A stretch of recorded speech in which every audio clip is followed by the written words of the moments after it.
Welcome to Style Meets Sustainability, the podcast where fashion, ethics, and conscious living come together. I'm Arpitha, and today we are diving into a conversation that's part fashion, part factory floor, and totally future forward. Today's guest isn't just behind the scenes, she's behind the scenes. Madhumita has worked in the heart of Indian manufacturing units, the high rise studios of Stockholm, and the fast paced fashion world of Dubai.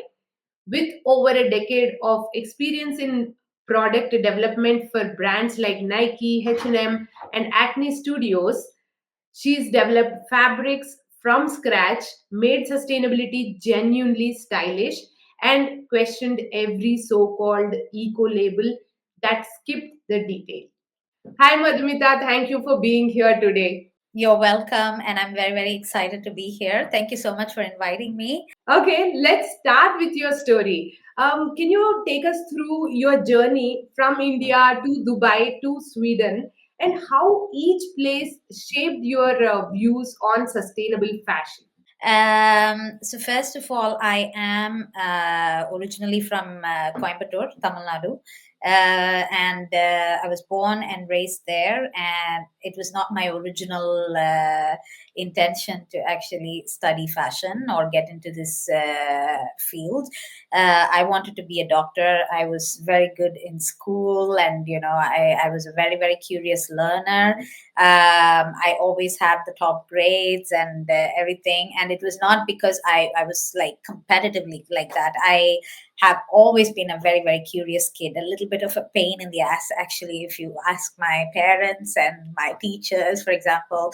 And yeah, I have always been very, very creative. Like, I love to draw, I love to paint, I love to dance, and I learned singing, dancing, painting, everything.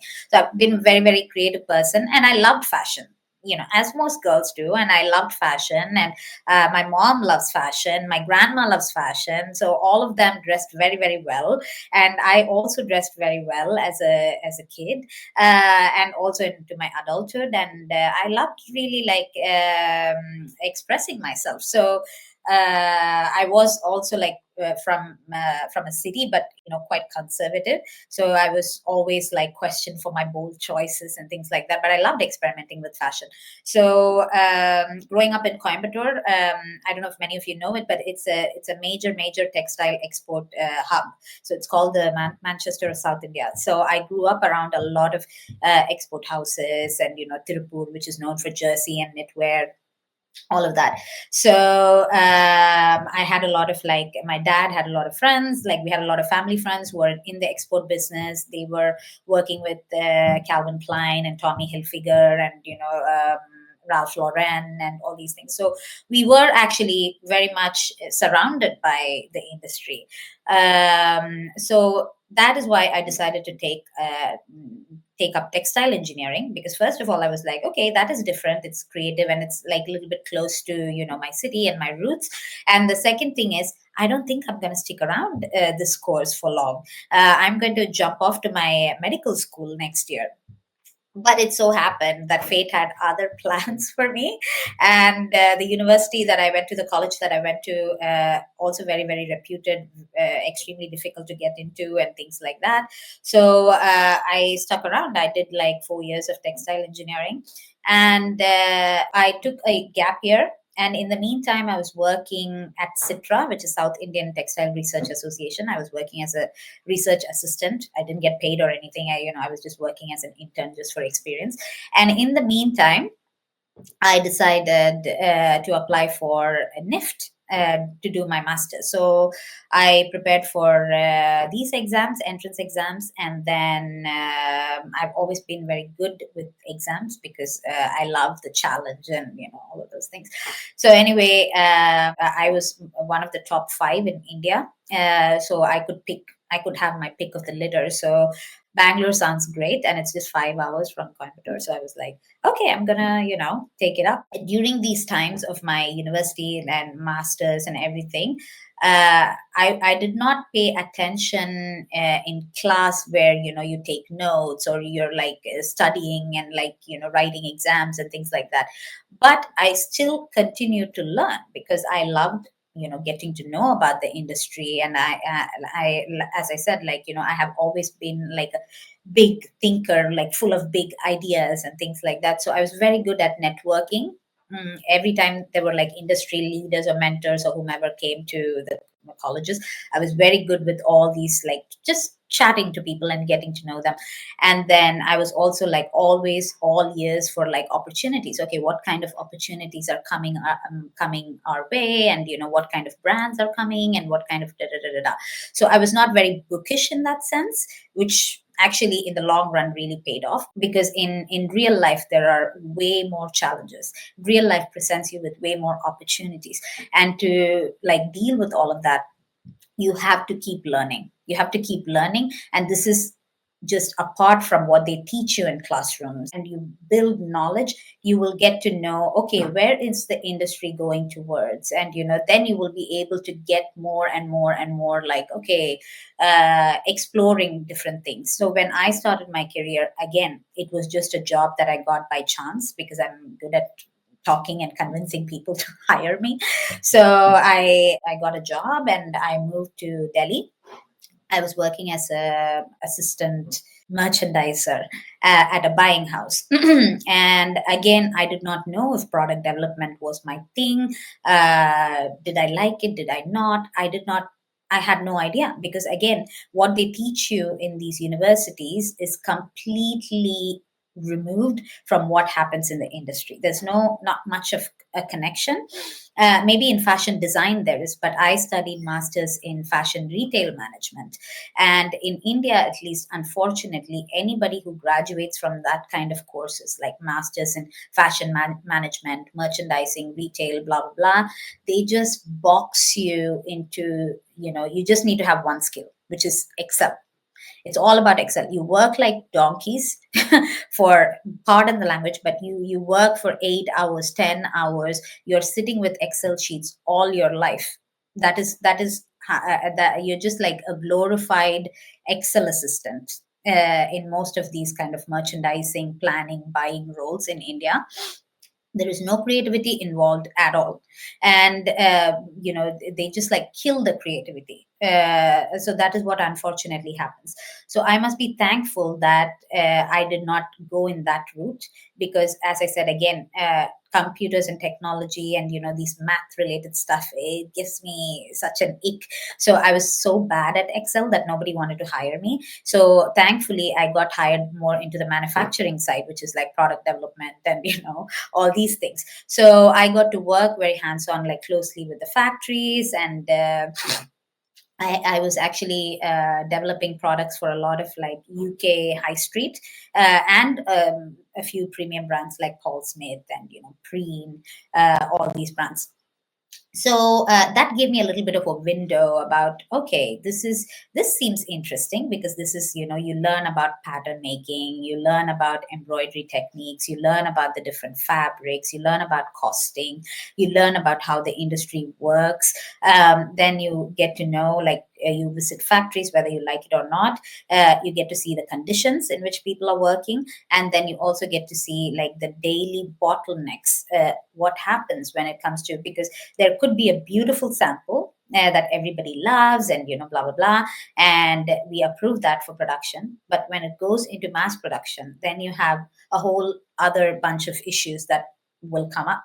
And how are you going to solve that? So it was like very much like practical and also very creative. So again, I wouldn't say I was great at that job, but I learned a lot. I learned a lot. I also, like, whenever the buyers from UK used to come, I used to chat with them and all of that. And then eventually I moved from that buying house. I moved to Bangalore again. I was working with now.com, which is associated with Arvind. So I was working as a women's wear buyer there. So I was more getting into branded buying, which is like this Excel part that I was telling you about. So we used to be given like catalogs from Tommy Hilfiger and Calvin Klein, USPA, and all these brands that Arvind had, and which they had onboarded as their external brands. And then we also had to do some research about like what kind of new brands that we can bring in, and that is when I think I got to research about a lot of like Indian brands, quite modern and quite sustainably made, things like like brands like Dude Losh and like Barney and all these guys. I was starting to explore that world of sustainable fashion within the Indian context, and that they had a very very unique language. These brands, they were combining traditional textiles and traditional prints and dyeing methods with Western silhouettes, and priced pretty premium. But that was very very good to see, because I think India, we have such a wealth of textiles and embroideries and craftsmanship and artisans. You will not find that anywhere else in the world. Then I was working with Cools.com for a while as a buyer again, and all this time, I kind of felt like, even though I had like good bosses and great colleagues and things like that, I kind of felt that my creativity, like I'm kind of losing touch with my creativity, because so much of my work is focused on maintaining these goddamn Excel sheets, and I hated this.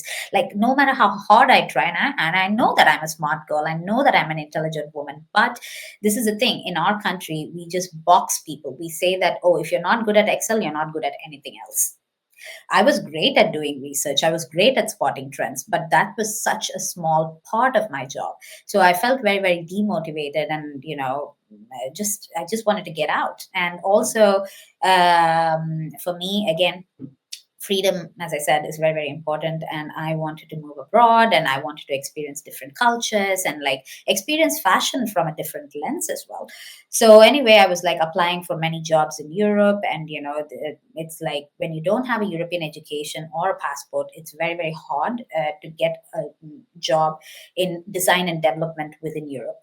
So that's just the fact of it. Like, if you're an IT tech, whatever, then it's kind of easy, but in our industry, it's so much more difficult. So I was applying, like nobody even bothered to look at my CV, I guess. But you have to keep going. You just have to keep going. Like, I think I must have applied over the course of years to at least like 2,000 jobs, and that is one quality that I love about myself. Like, I don't give up. And I don't think of the destination as well. I enjoy the journey. I'm like, okay, oh, there's a job at wow, at Gucci for like product development. Amazing. I don't know Italian, but I can learn. But I do have the skills that they're asking for. I'm gonna apply. Like, apply, but it should be suited to your role. Like, you can't just apply to everything. Like, product development, I know that I have the skill, I know I have the knowledge. Language is probably would be a problem, but end of the day, like, these Europeans, they don't speak Hindi or Bengali, but they get jobs done. So it's just, they all speak English. So it's just like, again, like subtle ways of like discriminating and gatekeeping. But I was like, knock every door, like something will happen, something will open up. But I didn't get frustrated, because I also, as I said, like I try to enjoy every minute, and I try to learn. I try to expand my knowledge. So when you learn, you never feel tiring. Even when you don't get frustrated, because you know that you're doing something good for yourself, and it's going to come to you, like come and help you in unexpected ways. Anyway, so then I was applying to Europe. Nothing was seeming to work out, but I got an opportunity to move to Dubai, and I was like, yeah, sure, why not? And then I moved to Dubai, And then I was working there for close to 3.5 years. My last job was with Nike, Middle East, and where I was working more in the merchandising side. Also, quite interesting job. I had never been in the merchandising, purely merchandising role, and for the first time, I was like, oh, numbers are actually not scary because I am not working with these Excel sheets. They are investing in software, like, I had a course on Power BI, for example, where you don't do this boring admin tasks, but you more so get an overall visual representation of what is selling, what's not selling, what is selling on low markdowns and things like that. So your job is to infer from the data and then make decisions. But in India, we invest so much time in creating the data. They don't invest in technology, which makes it easier for you, because they're like, oh yeah, why should we invest in technology when we can, hire these people and pay them less and make them do all this mundane tasks? That's not going to help you. That's not how you kindle the human spirit. Anyway, so I learned the number side of the business. It was very, very interesting for me, and I was like, oh great, so my product is selling here, this product is not selling here, blah blah blah. And the Middle East is also like a very, very interesting market, because people have a lot of money. So like, money is not the problem there. However, there's a lot of competition. The retail spaces are extremely advanced and sophisticated, because it is a retail destination. And the way people shop, their tastes and preferences are very different. It's a little bit modest. A lot of things that won't sell in other parts of the world sell a lot in the Middle East. For example, I was working with makeup and beauty for a short time, and I was also like working with jewelry a little bit. And a lot of the times, it was anything like rings and bracelets would fly off the shelves, because the women, they mostly like to cover their bodies, and the hands are the only things they probably show. So that's why handbags, heels, rings, bracelets, and makeup are the top performing in that region. I don't know if things have changed now, but I don't think so. But yeah, so I was doing, I was in these spaces. So it was never like, even during COVID, it was not like, oh no, am I going to lose my job, because my department was doing so well. And then I got an opportunity to move to Stockholm. And I told myself, like, okay, this does not excite me exactly, but it aligns with my long-term vision of moving to Europe. So I am going to take up this opportunity, and who knows, like, so many things open up. When I arrived, it was autumn, and coming from Tamil Nadu and then later living in Delhi and Bangalore and then Dubai, I have never been used to seasons that much. Delhi, little bit of winters, yes, but I've not been used to seasons that much. So when I arrived in Stockholm, it was autumn. So it was just like this beautiful red and orange and yellow leaves everywhere, and these old Gothic style buildings. And I just felt like, oh, I just arrived.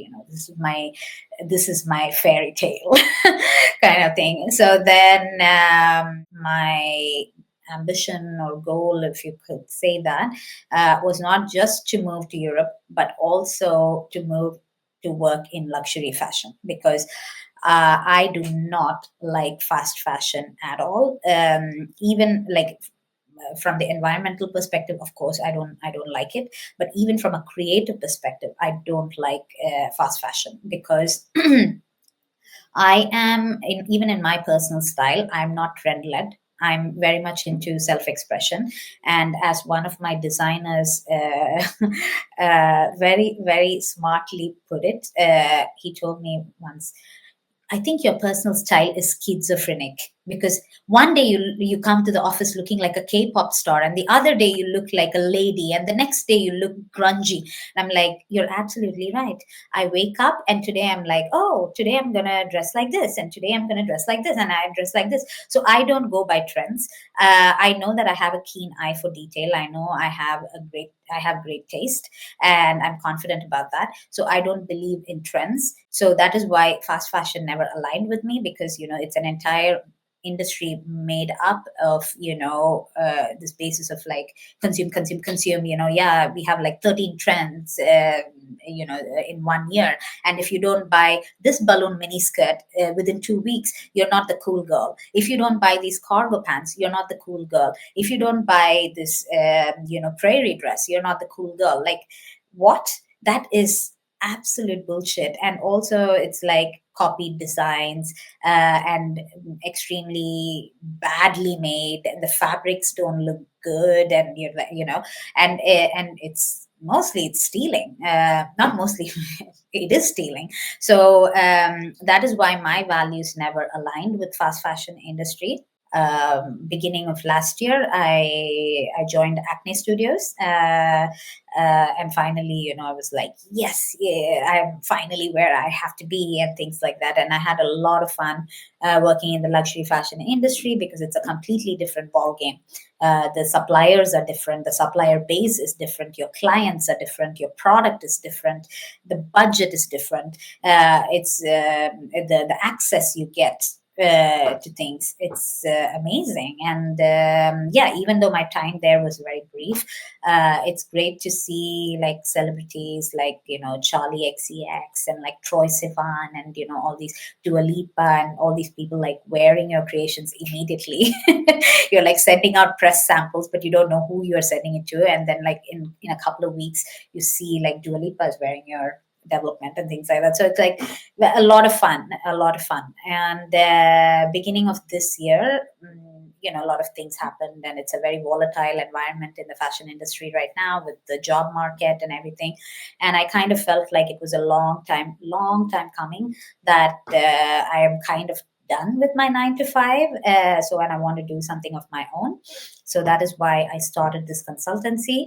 And right now, my aim and my goal and ambition is to bridge sustainable suppliers from India who are running community driven, that kind of impact driven businesses, to connect them with the Nordic market, with Nordic brands, because here people are very aware, people are very passionate about climate change and climate action, and they're very responsible in their buying, in their consumption patterns.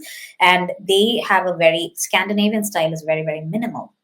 So they like to invest in pieces, fewer pieces, but well made and last long. So that is why I'm trying to build this consultancy, where I can be a bridge between suppliers in India who are doing an amazing job. And I know that India is still a very cost sensitive market. And, if your garment has to be responsibly made, you have to pay a certain price. So I know that there is awareness in India, but still we need a lot more awareness, and we have a lot more other parallel issues running in India. So that is why I want to give these suppliers and these companies that are doing an amazing job kind of like exposure to the Nordic markets, because we have the brands here, we have the knowledge, we have the awareness, and we have the customers here. So that is what I'm trying to do. And then another thing that I'm trying to do is, since I'm very passionate about sustainability, I wanted to actually, in my spare time, get back to writing. I love writing, I love reading. So I started to kind of like write about sustainability in product development. So product development is a field of fashion that nobody really talks about. People either think that everybody who works in fashion is a designer, model, or somebody in the marketing realm.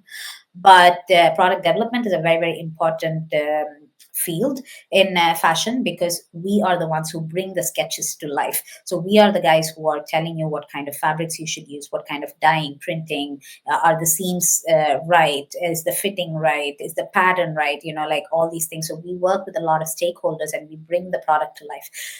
And sustainability, even in the West, that I've seen, it's always an afterthought. It's always a PR move. It's always like some kind of like greenwashing happening. Because my peers, for example, a lot of other product developers, I noticed that they are not really talking that much about like, how can we make products sustainable, because we are running on these very, very tight timelines, that we are like, oh, is the fabric ready? Okay, yeah, make the samples and push it out. Like there's no, even in fast fashion, luxury, wherever it is, we are pushed so much, like the timelines are so short that we don't we don't have time to think about how can we source this responsibly. And usually the sustainability teams are kind of like separate teams. They're sitting like HR, but no, we have to work with them. But that doesn't really seem to happen. So I wanted to, like, really talk about product development and sustainability tied to each other. Like, sustainability should start from the design, should start from sketching. That's why I started writing on LinkedIn, and I now want to expand to Substack and Instagram and other things. What another thing that I also noticed is a lot of times when people write about sustainability and circularity, it becomes very bureaucratic and boring. So I wanted to start a mission, like, make sustainability sexy. So I started to write about sustainability in a very, like, Carrie Bradshaw meets sustainable vibes on my LinkedIn. So very welcome to read my articles and share your feedback. But that is a very, very long but short history of who I am and what I do. Sorry if I took up so much time. I talk a lot. No problem at all. And I love the whole story there. Thank And you. you had so much happening in your life. Yeah, that's lovely. And going back Thank you. to when you said about becoming a doctor part, I can relate to you because I was like that. I have studied Right. to be a doctor and Yeah. fit there because I Mm-hmm. knew Mm-hmm. I cannot study the science. I loved science, but when it came to Right. studying doctor and everything, no, I could not. I think Exactly. it's all in Indian parenting. It's like Absolutely. girl Is a child should doctor. be a doctor. Be a doctor. Yeah. Yeah, with engineering. Engineer. So Yeah, exactly. yeah, Yeah, yeah, I I also went through all that. And when you were saying about merchandisers or Excel sheet assistants, yeah. I could really see what you were saying because Yes. we actually designers, being designers, we have to collaborate with merchandisers to create those samples and products Absolutely. like you were saying, because they have to develop the product according to what we trend and we predicted or Exactly. whatever Hmm. client needs. And so there I've seen what they all do. You were so correct about that Excel sheet assistant kind of thing. And And that I kills you. yeah, seriously. And I was very happy that you realized it and you moved away from it. Absolutely. It's like lovely thing you have Thank done there. you. Yeah. Thank you. Thank you. But it's also like, I think that one friendly advice that I would give to everybody who's listening and, all of that is that never, never be afraid to fail, and never be afraid to make mistakes. Because in my life I believe that there are no mistakes, you only learn. And the more you expose yourself to different things, that's when you will even know that these opportunities are existing. That's when you will even know, oh, I like this and I like that. Oh, it's just like food, for example. If you just ate, like, let's say, and I love Indian food, by the way. I eat Indian food every day. I cook a lot, everything. But I'm just saying, if you only ate Indian food your entire life, you are not going to know that, oh, there's an Italian kitchen, oh, there's a French kitchen, there's a South Korean kitchen, there's a Japanese kitchen. You're never going to know that. You have to, like, know what's out there, and then open your mind and open your heart to, like, trying things. Even if you don't like, at least you will know that you don't like it. So yeah, maybe, like, sushi might not be my thing, but I love ramen. Pizza might not be my favorite, but I love pasta, I love risotto. Like, so the more you try, the more you explore, you will know what you like. And the problem is, in India, like, they just, like, put you down so much, like, oh, you don't know Excel, you must be so stupid, you must be so dumb, you can't even do these formulas. And, like, who cares? We have AI today. Who cares if you know about formula or whatever? Our jobs is to create intelligent decisions. Our jobs as human beings, we are intelligent creatures. It's to make intelligent decisions. It's not to be donkeys.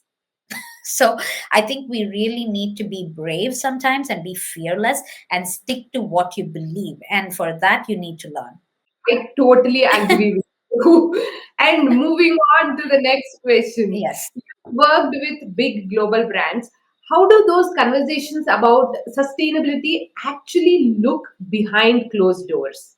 Most global brands these days, they have sustainability teams, and yes, you have like a lot of talented people, respected people who are working, and like a lot of them with definitely good intentions. They want to change, they want to make a change, and things like that. However, when it comes to, this is the problem today, and I think we are slowly waking up to that fact, that businesses cannot have profit as their only goal. Because if you're going to make everything about money and profit, then there is no way you will focus on other things. Because the challenges that we are facing today in today's world is not the lack of money, is the distribution of money. Money is so unevenly distributed. That is the challenge. And then we have other things like climate change, and like wars happening, and like this tariffs, and like all these things. But businesses, especially when they get to a certain point, like when they get so big, they are so scared to actually not think about profit. And I'm not saying, like, of course it is a money driven world, like, yeah, it is important. But you need to, when you're that big of a company, you should also realize that, okay, maybe I need to shift the focus a little bit towards impact. And I think we need a radically different view of assessing what success looks like, both at a personal level and at a global societal human level. What does success look like? Success is not about purely money and profit making, because we've seen where that has ended us. It's just one bunch of people getting richer and richer and richer. So, and that's why I'm saying, like, I think all these things are so tied together, like economics and politics and society and fashion. Like, you can't like silo these things. So what happens is, as you might have seen, even some of the biggest luxury brands are losing ground. They are not growing as they used to be. The year on year growth is like all time low, and like blah blah blah, everything. And that is not a failure. It is just that these brands have been having such stratospheric growths, which is very very unsustainable, because they have been cutting costs, they have been employing illegal migrants so they can pay them less, and there's like modern slavery and everything. The quality of the products, even the Gucci's and the Louis Vuittons of the world, their quality has dropped significantly over the last years. And because these brands have been cutting corners, and then they've been increasing prices, and then they've been achieving this, like, year on year growth. But then there is no true substance, there is no true craftsmanship or value, and people have started to realize that. And also, like, during economic downturns, how many people are going to buy these luxury brands, or whatever. So it becomes like, a slap on the face. They're like, oh, we are down by 12% compare year on year growth. How do we grow, like, how do we get back on from this? And then they do more unsustainable things.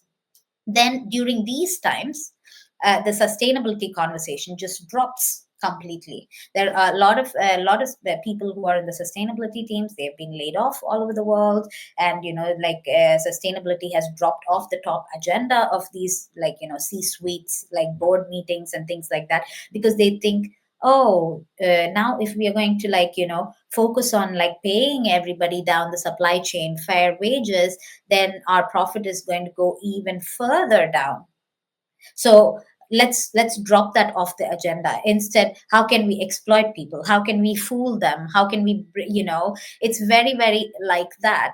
And also, I would say, that is why big global brands, the sustainability thing is usually some kind of like PR move or a greenwashing move that is happening, because you can't have fast fashion, or big global, like brands like that, and sustainability go hand in hand. Like, it is a little bit of an oxymoron if you think about it, because considering our current technologies when it comes to recycling and things, like, we are not there yet. There's so much more output, than, there's so much waste and pollution created there is no closing the loop.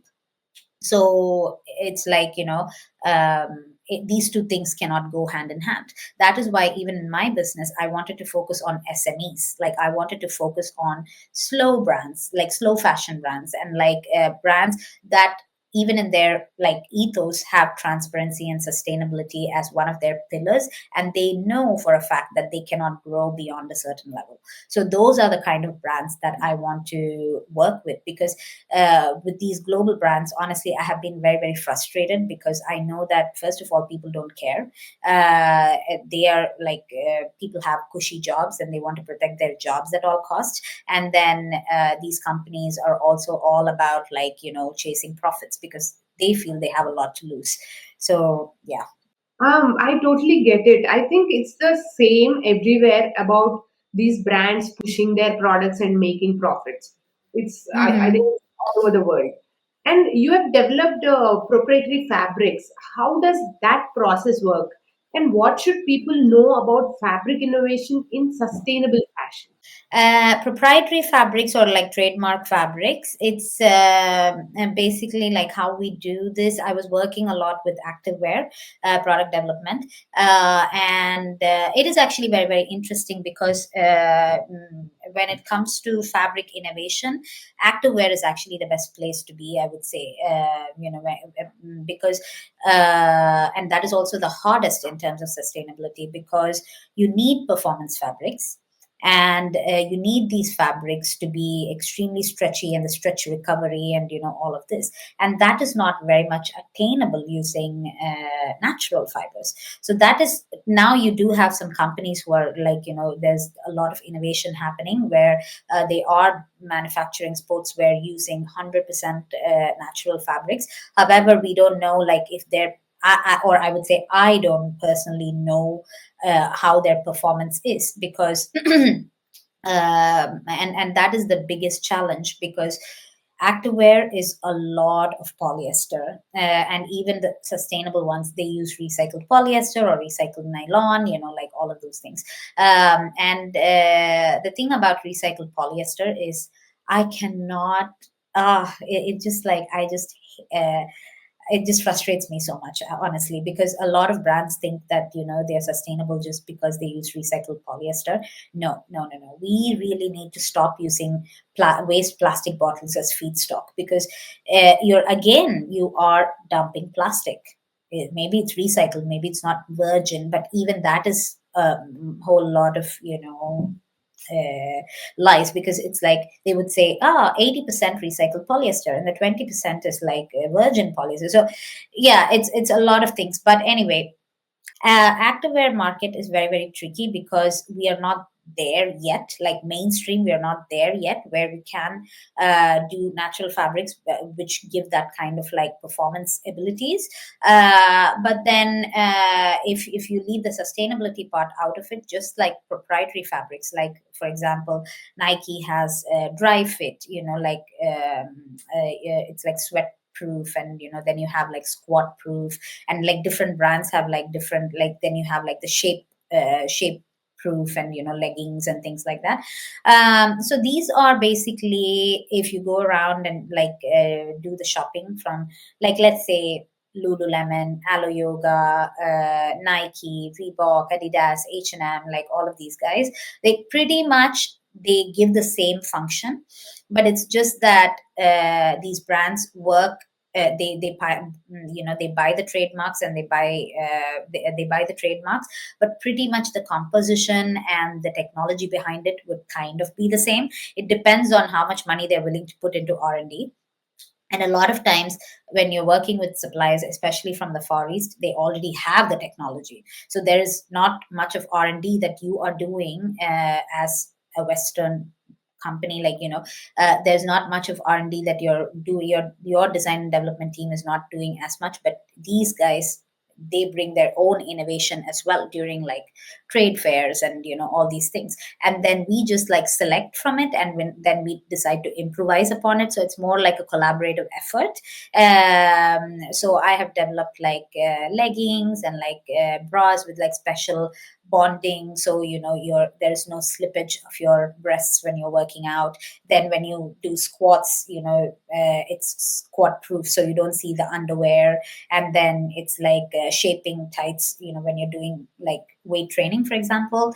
And you have this kind of bonded waistband, and it doesn't ride down. You don't have to like keep pulling it. So yeah, I've worked with different fabrics like that, and it's very very interesting, because it's a lot of like textile chemistry, polymers, because there's different types of, like, you have like seamless, and then you have like different technologies of bringing these fabrics together through bonding techniques and everything. And everything has its pros and cons. So it's a very interesting field to be in. But there are also some brands which heavily invest in R&D, and like On Running, for example, they do a lot of R&D themselves, I guess. And you can see it in the product, you can see it in the innovation, actually. And anybody who's interested in material sciences and things like that, I think you should actually start researching into those companies, like, oh, what are they looking at, and what innovation are they bringing, what kind of jobs do they have, what kind of skills I should have, and things like that. And then as I said, sustainability in activewear is still a big challenge.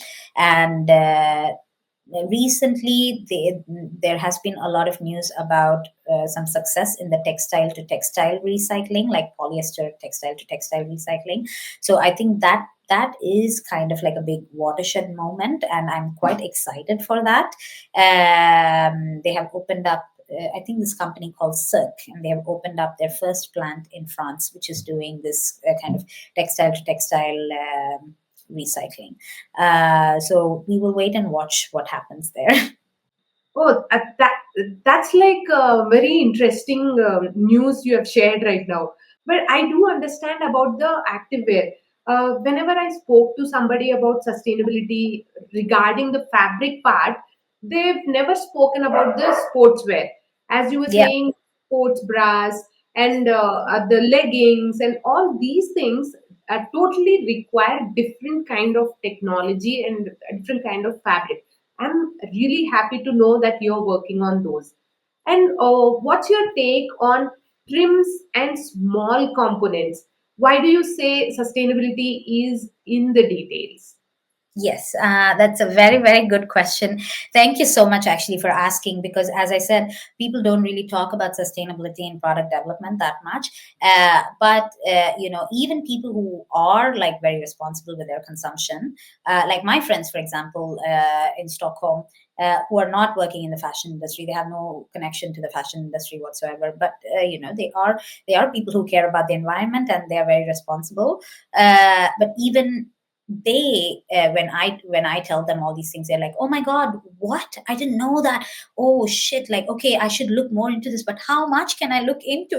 This is not my day job. And I'm like, yes, of course, I understand, like, we need there needs to be more and more awareness. Like, sustainability, again, as I said, normally becomes a very bureaucratic topic. People start talking about the legalities associated with it, but they don't talk about like details.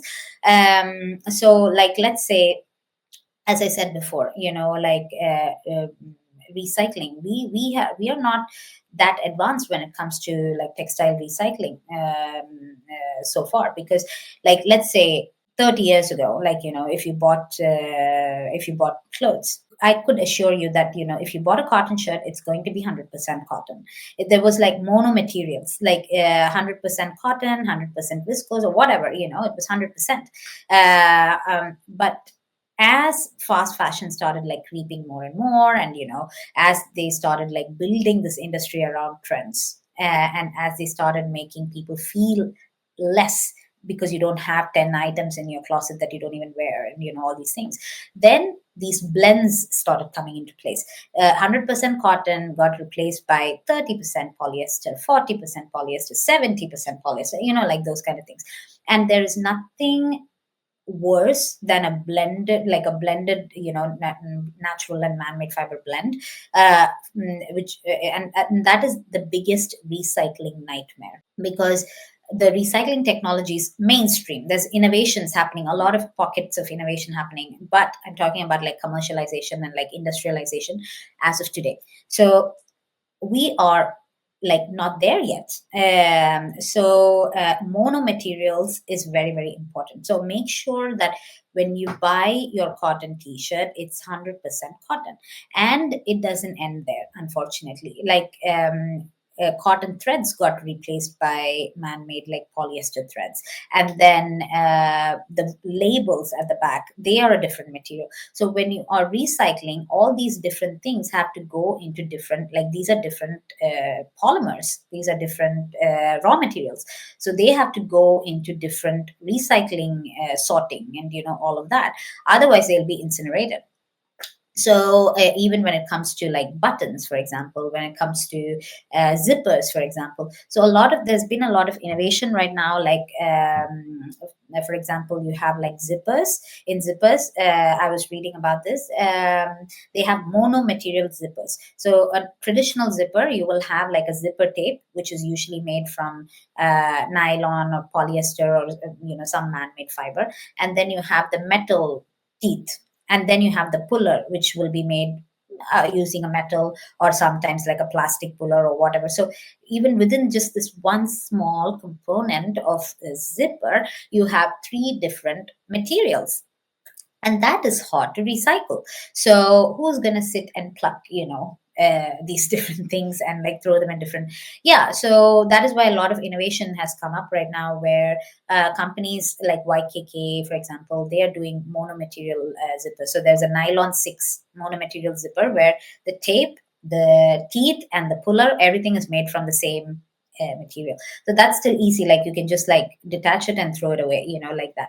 And then there's a lot of innovation happening also using bio-based materials, which are like because we are we have now moved past from being carbon neutral. Now we are in the phase where we have to be carbon negative. So we need things which go into the soil and biodegrade and enrich the soil, like it has to be regenerated.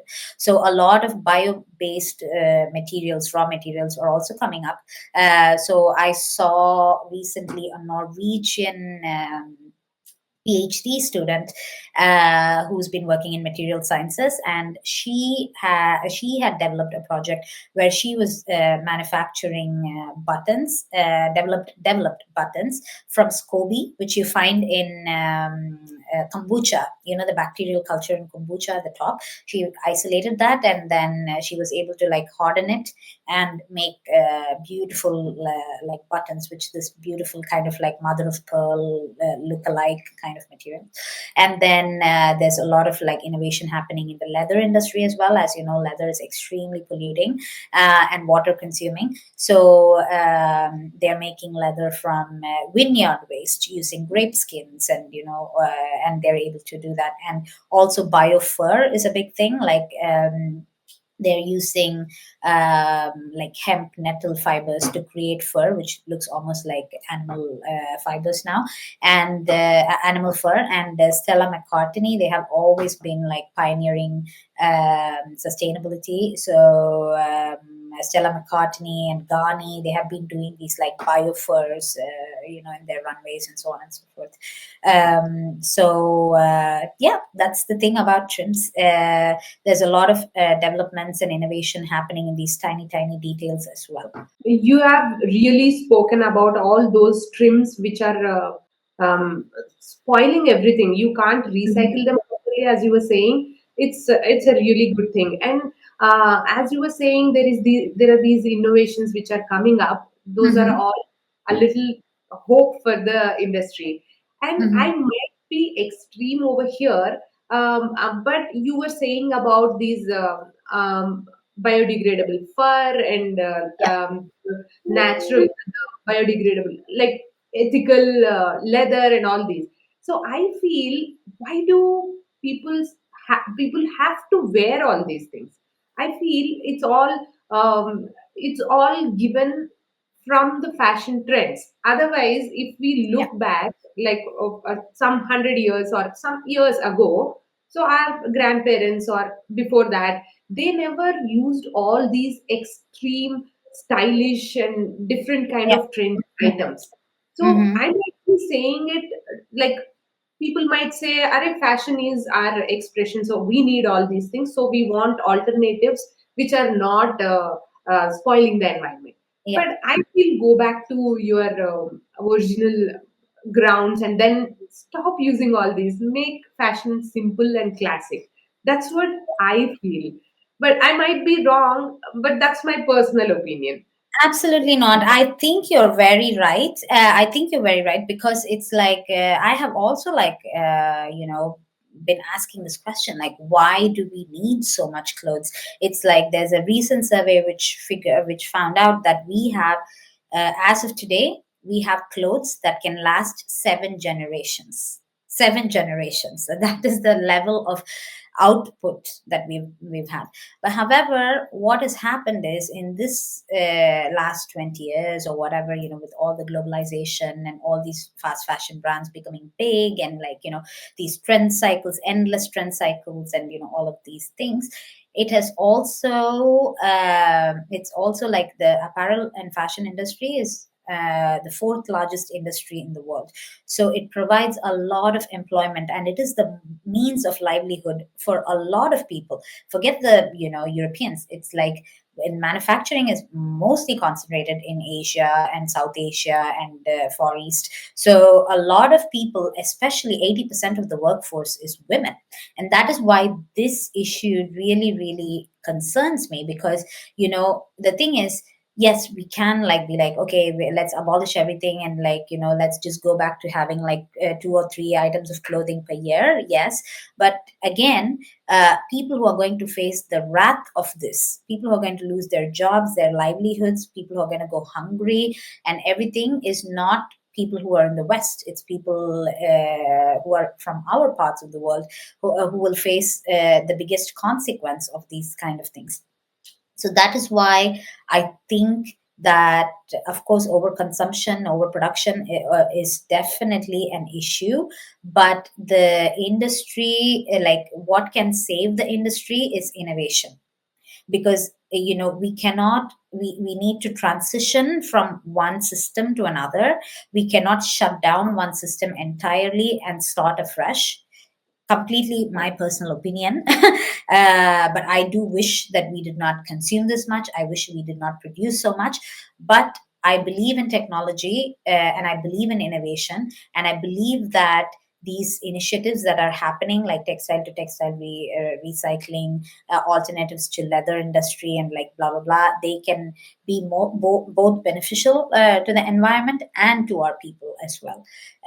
So that is my wish and hope, and that is why I also started to write about this issue. Like, okay, what are the companies who are doing the good job? Because it's very easy for us to watch social media and like get frustrated and disturbed about what is happening in the world. But there's also so many great things happening. There's a lot of pioneers. There's a lot of amazing, talented people who are doing the good work, and I think that we should all come together and make this better. I totally agree with your opinion of shifting the gears and having a new innovations than shutting off the whole industry and coming up with something. So that's a good point. I really appreciate you thinking Yeah. that way, and I'm with you on that. And Yeah. circular fashion is a term people hear a lot now.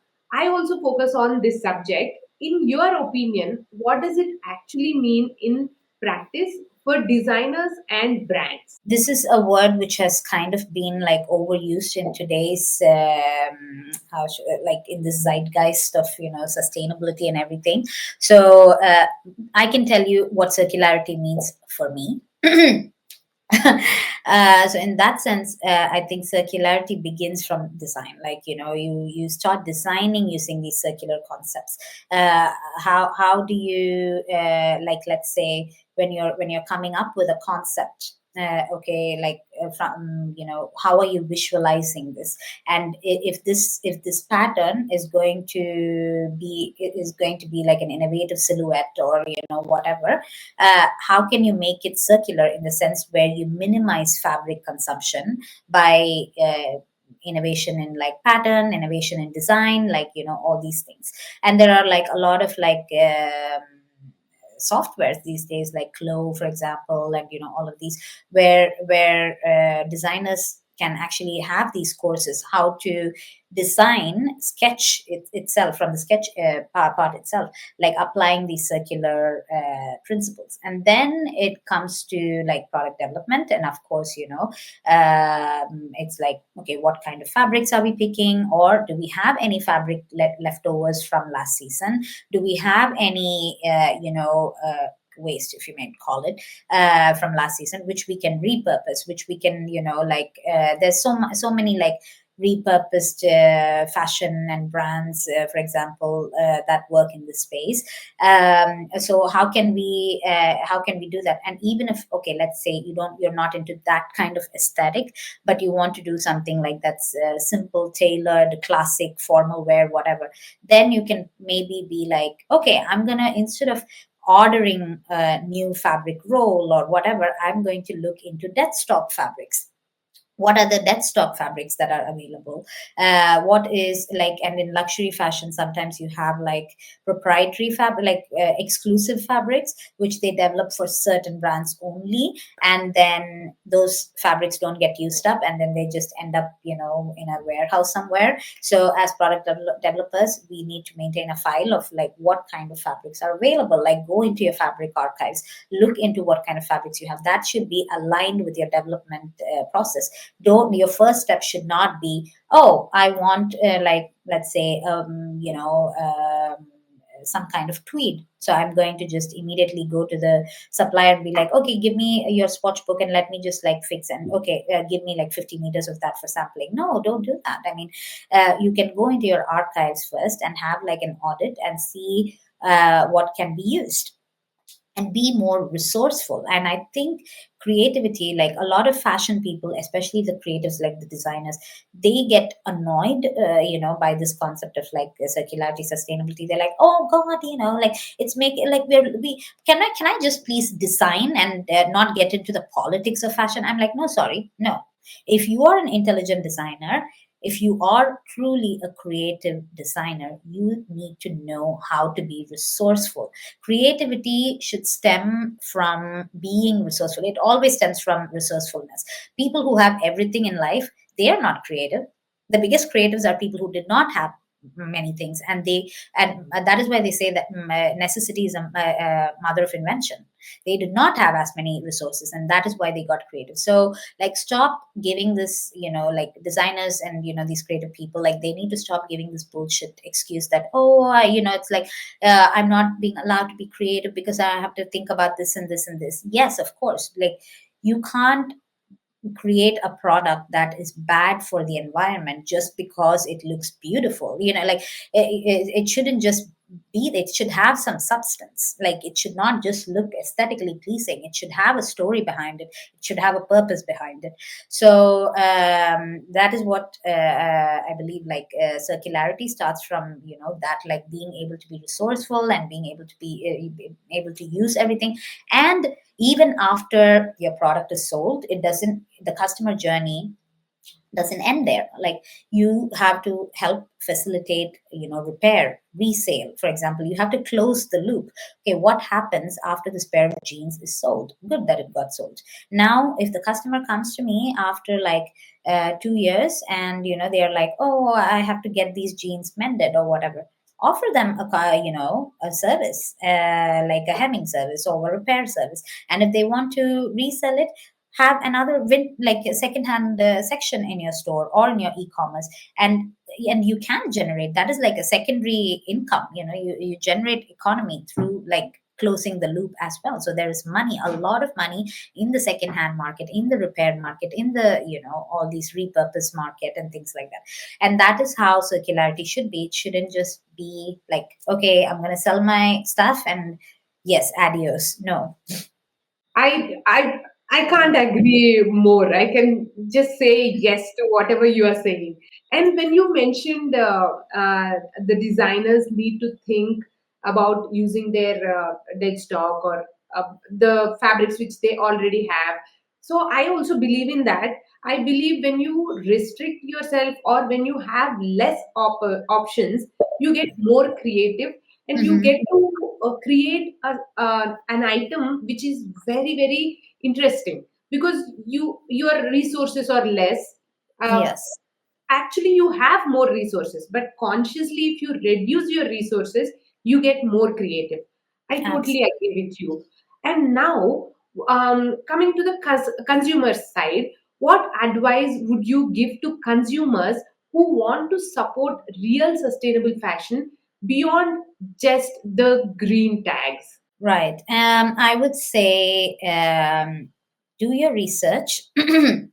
And like I normally, it maybe sounds controversial, but I normally uh, give a side eye to brands who put too much focus on sustainability in their PR and media, and advertising. They if they're pushing too much of that, I'll be like, okay, I'm a little bit, suspicious, because brands that are truly working with sustainability, like, they are more like they are going to be priced high.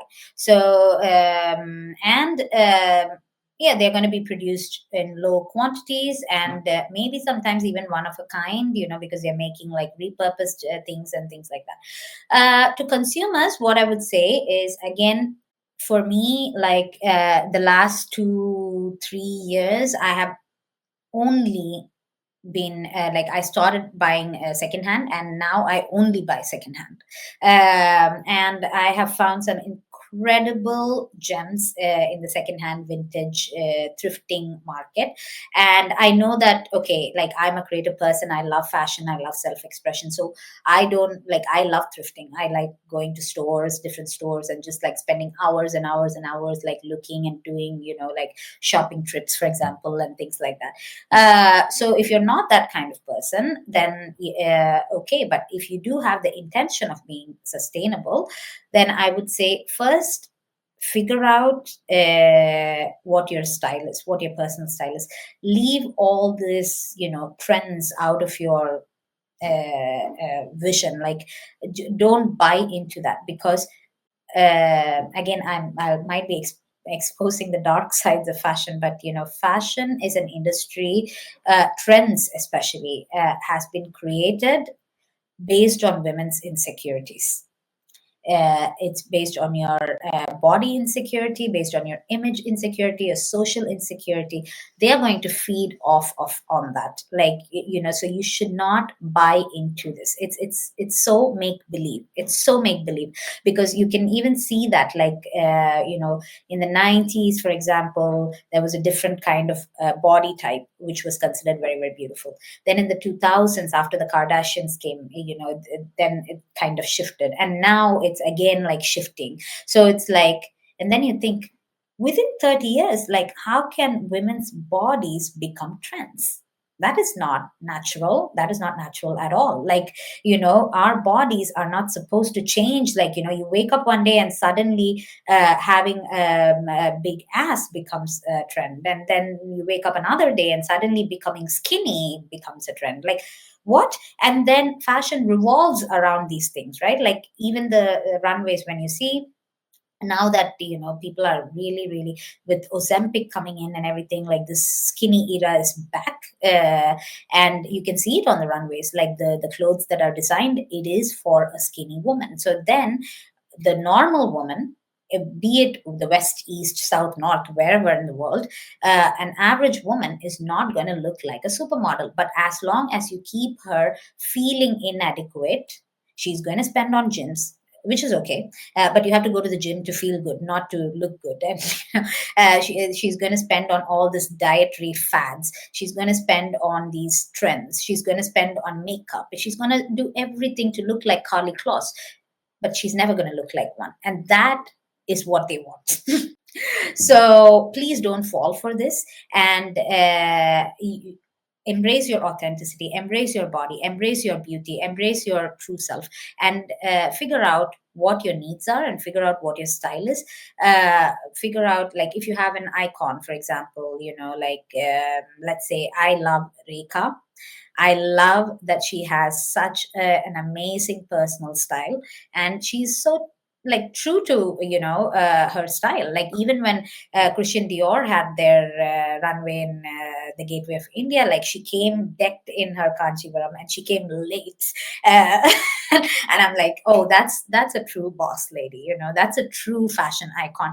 And you can take any fashion icons throughout history. They were not women who followed trends. They were trendsetters. They were women who had their own personal style. You take, like, Audrey Hepburn or like Rekha. Yeah, I mean, I can name so many of them, but yeah, two that comes to the top of my head. So these are women who had their own style, who had their own personalities and things like that, and that is what I want for every woman and every man and everybody, every human being. Like, embrace your authenticity and embrace your style and know what your need is and only buy for that need. You have said the things in a very, very correct manner, because I clearly see and I totally agree with you about fashion selling on women's insecurities. Not only clothes, but if you look at the cosmetics and every product, actually, Yeah, food, everything is surrounding about women's insecurities. If you look at me, if I look at myself, like 10 years ago, I never thought about all these things. While I was hmm, designing for international brands, European brands and all, hmm, I just designed because it is in trend, because that exactly, shape need to be that way, and because the brand needs it that way. There are certain things which I was just following blindly. I've never absolutely, thought about all these things. And you are completely and completely correct, because every yeah, designer who's creating these trends or these garments need to think about all these, and every woman as a consumer need to think about what they are consuming. absolutely. And yeah, and I think it's also like, we need to start having that emotional connection towards our clothes and towards our wardrobe. Because, like, for me, I mean, I'm not, like, I'm not into, like, brands, like, in that sense. But I do have, like, a few pieces from luxury brands, and it's because I liked those pieces, not because they were like a Gucci or a Louis Vuitton or anything. And all of them are also, like, vintage finds, so I found them for kind of, like, quite a steal. So that is why I love them. And I also know the story behind those shows, for example, where these collections got featured and things like that. So I really love the designer, I love their vision, I love the show, so there's some, like, personal attachment to it. And I found them on Vestiaire Collective, for example, and whatever. And I have these pieces, and I really care for them, and I have an emotional connection with them. And I would not and then I have, like, so many other clothes which I got from as samples when I was working in these companies, big companies, everything. And they were just like fast fashion stuff, and I just, like, throw them. I have no respect for them. Like, even when there's laundry or something, I just, like, throw them. Okay, here you go, here and you go there, and, like, whatever. So that itself shows, like, you need to have some kind of an emotional connection with the clothes that you buy. And maybe you spend a little bit more, but then you're going to have something unique. Because recently I was like, okay, now I've only started to buy, like, vintage secondhand stuff.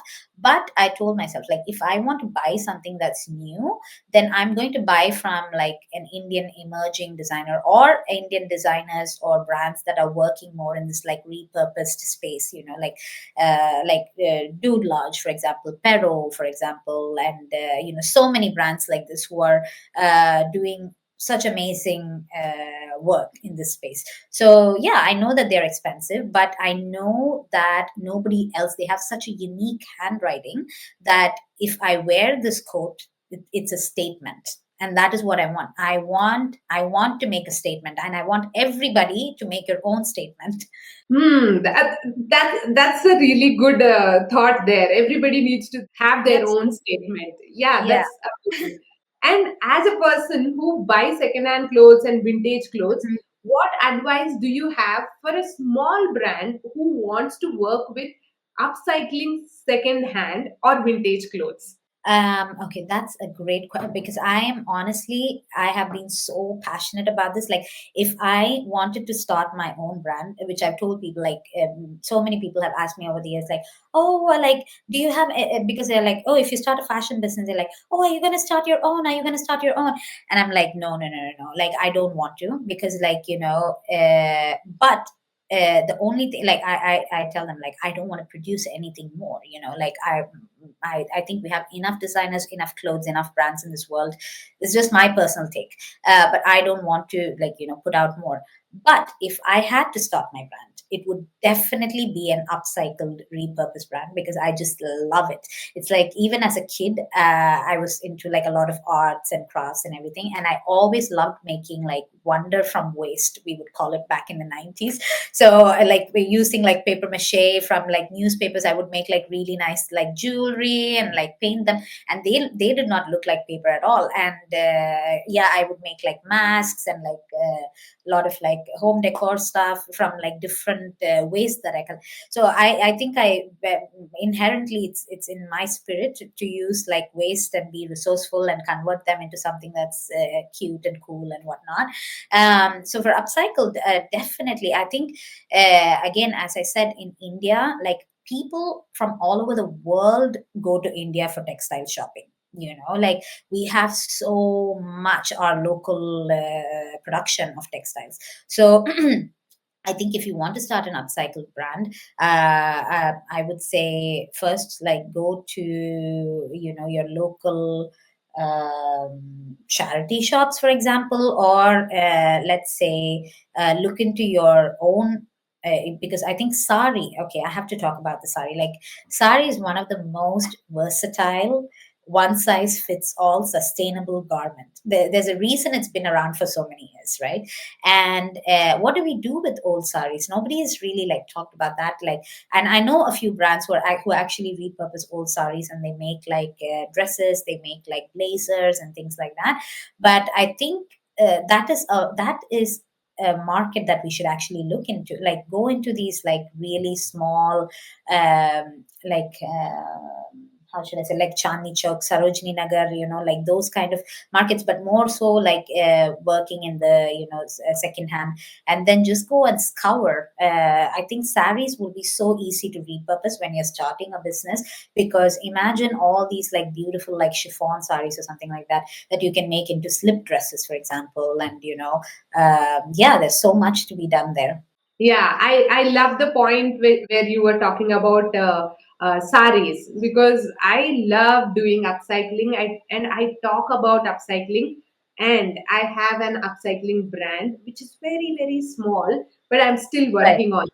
Yeah, Yes, absolutely. yeah. I think it's a great concept. Moving on, what kind of future do you imagine for sustainable fashion, and what needs to happen to get us there?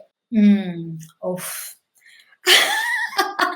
I think, okay, starting on a positive note, I think I see a huge demand for sustainable fashion, in the sense that people are slowly starting, even like when you look at the economy of the world right now, and the path in which the world is going, and blah blah blah. Yes, it is quite scary, but then I think it's a reckoning. Like, it's a long time coming. It's gotten so rotten to the point where now people will have to rise up and be forced to think something else out of the box.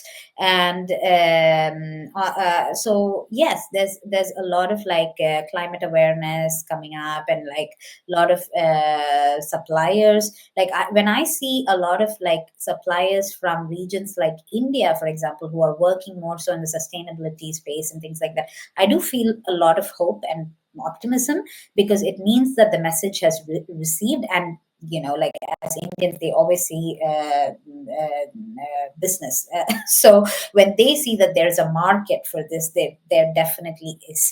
So I think people are becoming more conscious, and also there's been a huge rise in small businesses, and people are saying, like, stop buying from these corporations, support your local businesses, support your local businesses. So people are like more shifting. It's like a full circle moment. Like my mom always used to say, like when they were growing up, they had, like, the reason also they had such an emotional connection with their clothes is they got their clothes tailor made for them, and they knew like where they got the fabric from. They were friends with that guy, and then they were friends with the tailor, and blah blah blah. Imagine the ecosystem. It's like so self-sustaining. You don't need any like foreign brand or company or whatever creating that ecosystem for you. You have the producer, you have the consumer, and they stay 2 blocks away. And I think that is how it should be, because and these people dressed much better than we do these days. They had clothes tailored to fit them, and they were well made, and they used these clothes, and they repeated, and they wore them with pride.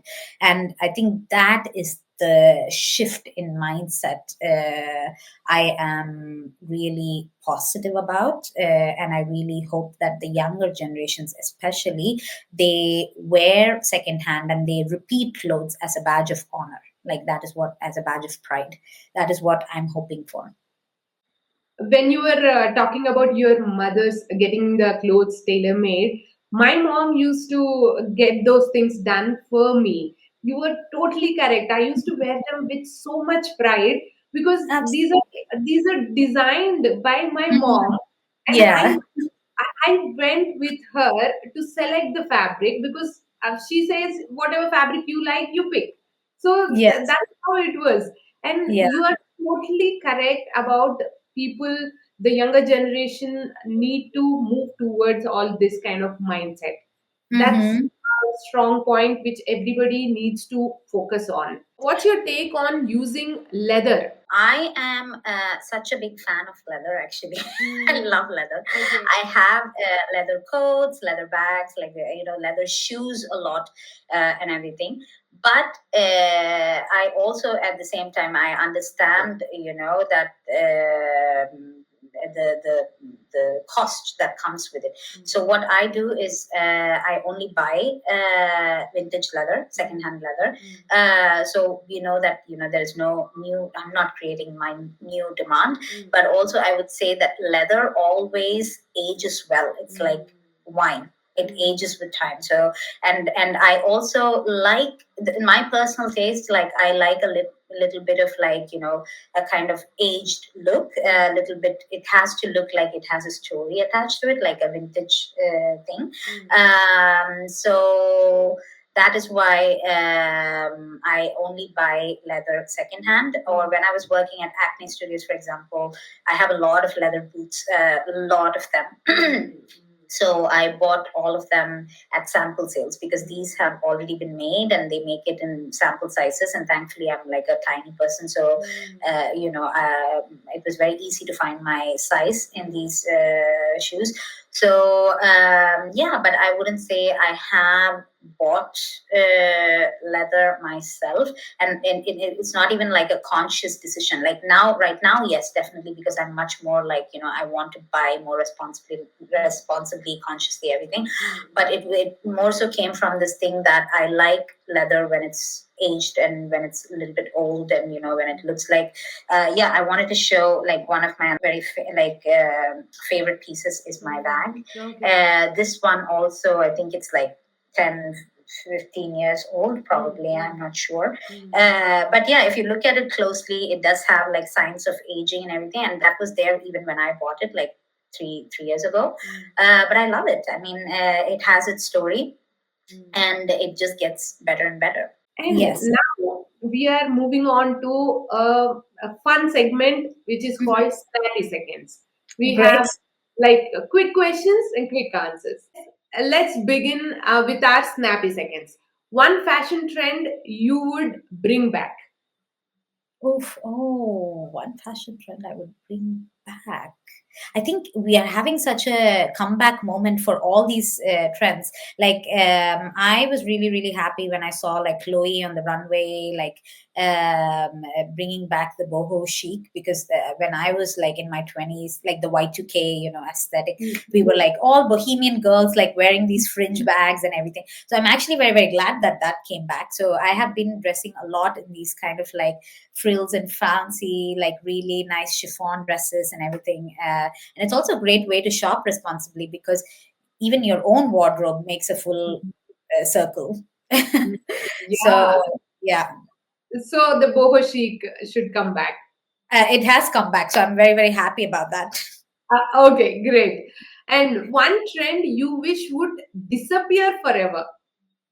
This making women's bodies into trends, that needs to like go away.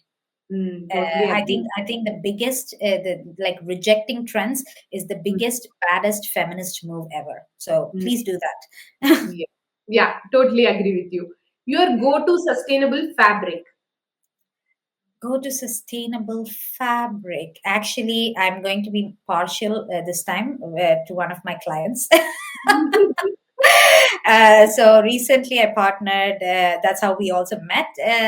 So recently I partnered with Descat UK, and they're doing such an amazing job. And they have this revolutionary new fabric made from this indigenous plant, and it's patent pending. It's called Himgra, and it's zero water pollution, zero fertilizers used in this processing.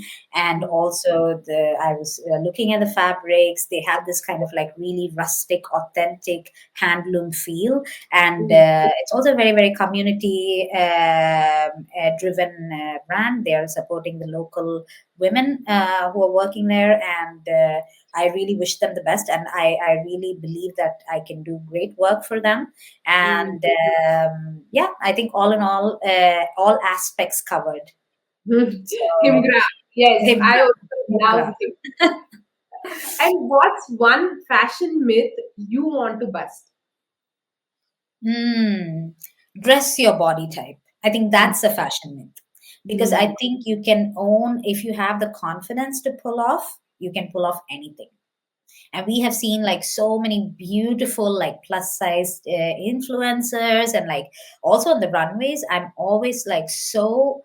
Uh, every time a plus size woman walks on the runway, first of all, I get up and I get close, because there is like all these other conventional looking ones, they don't have even 1/10 of the confidence that this woman has. Mm. So it's like they just own it, because they know that it's such a struggle to break all these things and to put yourself out there in those runways in Europe, which were glorifying women to look skinny, Mm. unhealthy skinny.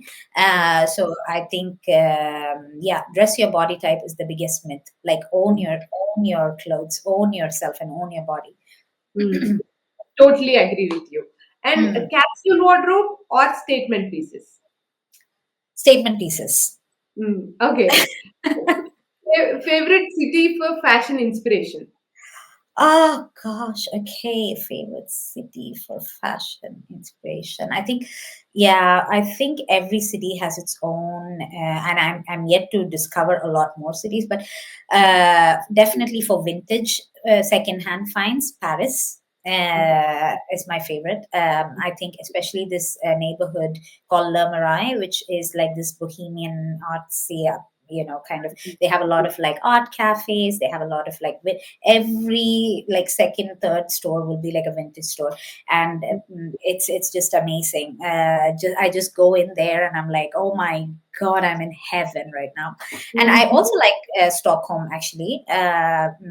It's they have their own unique kind of minimalistic aspect of fashion. And Mm. in Stockholm as well, like between the different neighborhoods, the fashion kind of changes. You have Mm. like a bohemian artsy neighborhood called Södermalm, where people are wearing a lot of like upcycled, repurposed, like very statement pieces kind of thing. And then you have the Östermalm neighborhood, which is very like financial district posh, a lot of suiting and tailoring and things like that. And that's also very nice. And Mm. then you have the suburbs, which is very multicultural. So you have a lot of like modest fashion. Yeah, Mm. Okay, that sounds very interesting and different things happening in one place. That's nice. exactly. Yeah. A book or podcast that influenced your work. I have so many. Okay, I have to say, like, when it comes to, because I'm such a nerd, so I love reading, reading, reading, and like listening to podcasts all the time. I would say two famous, two of my favorite YouTubers. One is called Otlamode, Okay. and his name is Luke Marr.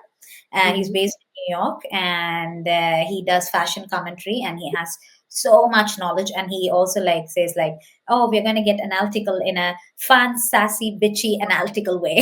He's like so funny, but he just like spits information, information, information. He's got like tremendous information, and he is somebody that I followed when he was like kind of starting out, and now he gets invited to like all these shows in Milan and Paris, and like to the Met Institute and like everything. And it's just great to see his journey. It just feels like a personal journey for me to have Mm, like followed him. And then mm. I really like this another YouTuber called Fashion Roadman. Okay. He's also very good. He used to work in the business of fashion, and all these places as a fashion journalist. And he's Mm, also very, very, very good. And he has his own like Discord channel where I'm mm. also a member, and it's a great community. Oh. So I really like these two at the top of my head. And Mm, then I'm a big fan of WGSN. mm, I love WGSN, and then I love Business of Fashion. I read a lot from them as well. What other resources?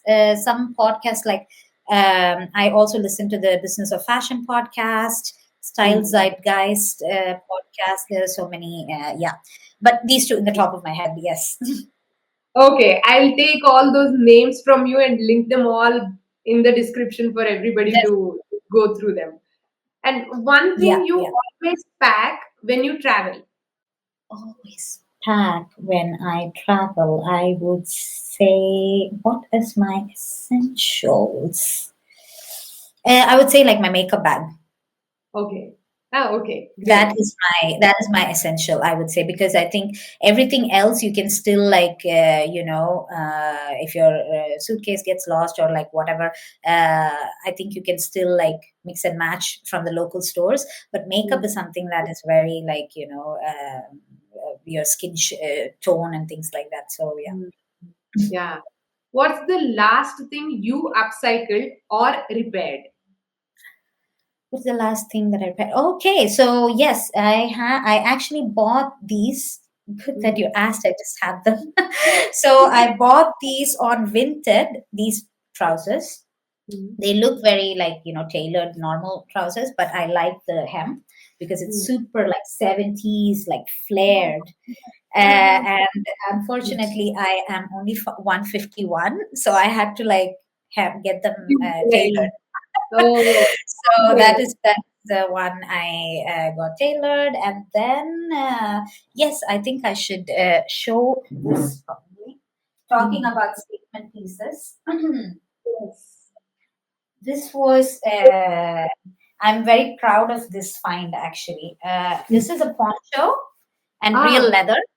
oh, Yeah, okay. it's frill, so you can wear like this, Mm, to go to raves or like summer festivals and things like that.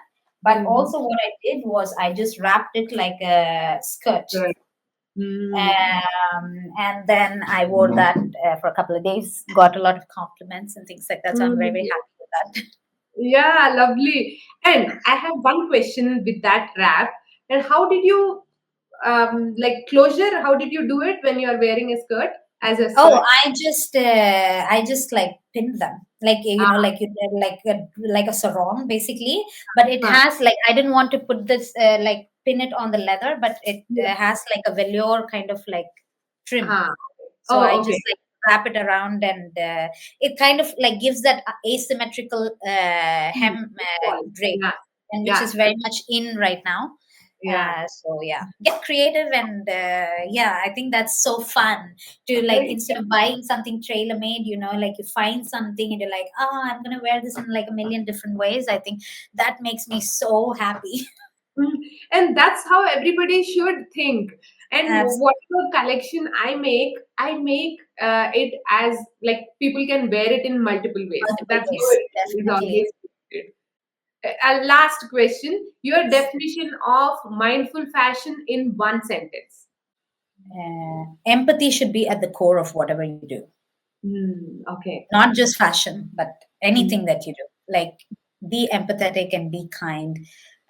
Make sure that people down the supply chain, or make sure that they get paid fairly and they can have a decent life.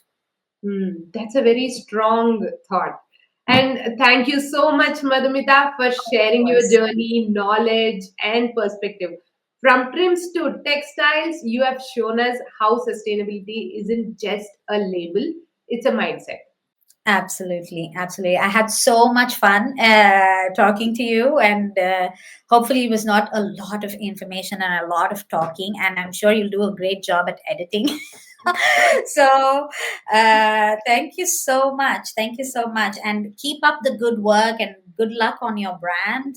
I think it's a great concept, and yes, good luck with everything. Actually, Thank you so much. And the information, whatever you've given, was needed. thank you so much. Thank you so much. Have a great day. Yeah, same to Bye bye. you. Bye. To our listeners, I hope today's episode helps you look at fashion a little differently. Remember, every choice counts. I'm Arpitha, and you have been listening to Style Meets Sustainability. Until next time, stay conscious, stay curious.